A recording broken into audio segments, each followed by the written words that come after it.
there was a shooting. The community took matters into their own hand. By nightfall, they were burning the city down.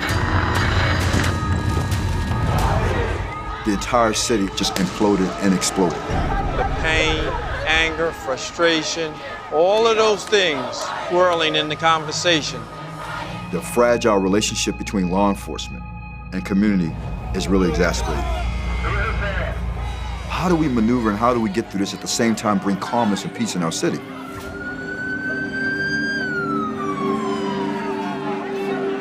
It was almost surreal.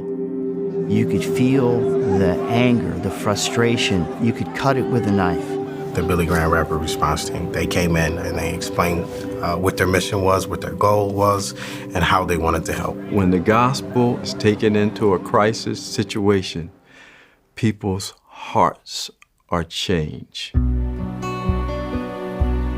We're there to love people, to let them know that we love them because God loves them. We have opportunities to share the hope of Christ. There's no partiality. Everyone receives the same love and compassion. To watch that vehicle pull up, to watch these men and women get out and begin to minister. The same individuals that were throwing rocks at the police one night, and they started to walk into that mobile center, and they would be in there 20 and 30 minutes, and they would come out with booklets and pamphlets and Bibles. It shocked me.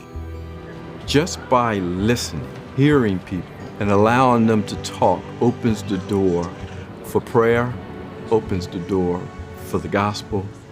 You saw the calm start to come over the chaos. And that's when I knew that this was not just an organization that talked about it, but they were able to walk that walk that they talked about.